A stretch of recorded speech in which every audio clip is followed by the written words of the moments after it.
Neke pjesme se ne vrate zato što su nove. Vrati ih život. Vrati ih trenutak u kojem se sve promijeni. Vrati ih jedna vijest, jedna tišina, jedno ime koje odjednom počne boljeti drugačije. Pjesma Sejda bila je emotivna i prije. Ali nakon tužne vijesti o odlasku Sejde Bešlić, mnogi su je počeli slušati na potpuno drugačiji način. Ne kao običnu pjesmu, ne kao još jednu lijepu melodiju, nego kao oproštaj, kao sjećanje, kao tišinu između dvoje ljudi koji su proveli život zajedno, kao trag jedne ljubavi koja nije morala biti glasna da bi bila velika. Si mlada kao nekad Sejdo, još si lijepa kao onog dana, kad si pored mene svila gnijezdo,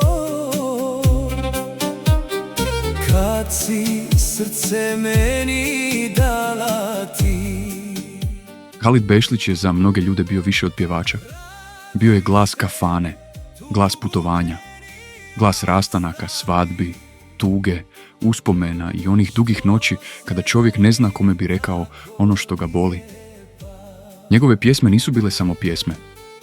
One su često bile mjesto gdje su ljudi ostavljali svoje tuge. Neko je uz njih plakao za roditeljima, neko za prvom ljubavi, neko za domom koji je ostao daleko, neko za vremenom koji se više nikada neće vratiti. Ali iza svakog velikog glasa često stoji neko koga publika ne vidi. Neko ko ne stoji pod reflektorima. Neko ko ne dobija aplauz. Neko čije ime možda nije napisano velikim slovima na plakatima, ali je upisano duboko u život čovjeka koji pjeva. Za Halida to je bila Sejda. Godinama se o njoj nije govorilo kao o estradnoj temi. Nije bila osoba koja je tražila pažnju. Nije bila dio skandala. Nije bila neko ko je želio biti ispred kamera. Bila je dio njegove životne priče. Tiha podrška. Dom. Mir. Osoba koju se čovjek vraća kada se svjetla ugase, kada publika ode, kada pjesma završi i kada ostane samo stvarni život. Zato pjesma Sejda danas kod ljudi pogađa nešto dublje. Jer kada pjesma nosi ime stvarne osobe, a iza tog imena stoji cijeli jedan život, tada stihovi prestanu biti samo muzika. Postanu uspomena, postanu slika, postanu nešto što čovjek osjeti prije nego što uspije objasniti. Ljudi danas ne traže samo pjesmu, traže priču, traže da razumiju zašto ih ta melodija toliko dira, traže Halida, traže Sejdu, traže ono što je ostalo između njih. I možda je baš zato ova pjesma počela živjeti novi život.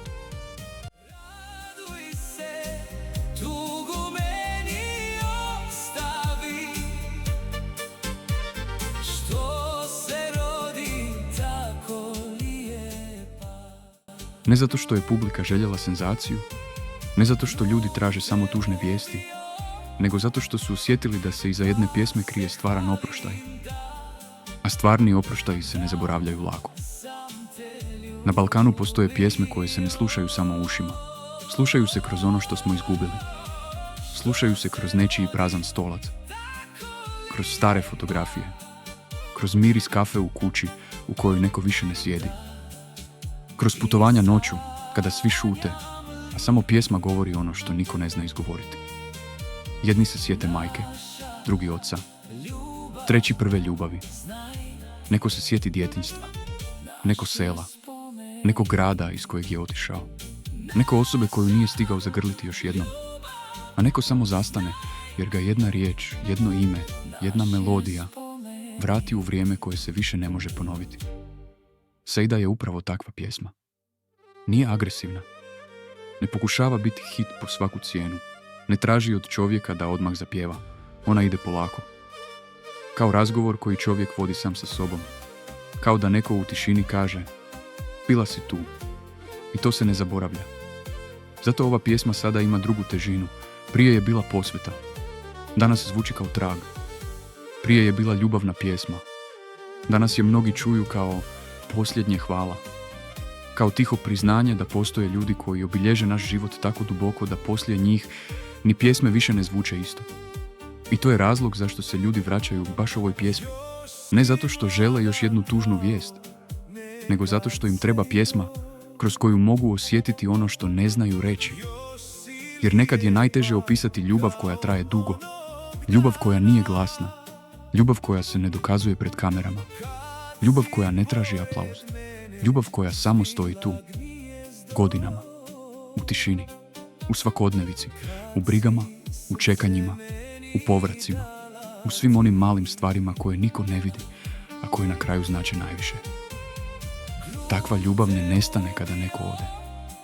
Ona samo promijeni oblik, postane sjećanje, postane molitva, postane pjesma, postane ono mjesto u srcu gdje čovjek više ne govori mnogo, nego samo šuti i pamti. Ako ste pjesmu Sejda čuli prije, možda ste je tada doživjeli kao još jednu Halidovu emotivnu pjesmu. Ali danas, nakon svega, ona zvuči drugačije. Kao priča o dvoje ljudi, kao sjećanje na jednu ženu, kao dokaz da neke pjesme dobiju pravo značenje tek onda kada život napiše posljednje poglavlje. I možda se baš zato ova pjesma sada sluša sporije, pažljivije, tiše. Kao da ljudi ne žele samo čuti melodiju, nego dotaknuti uspomenu. Neka joj je vječni mir. Naš je spomenik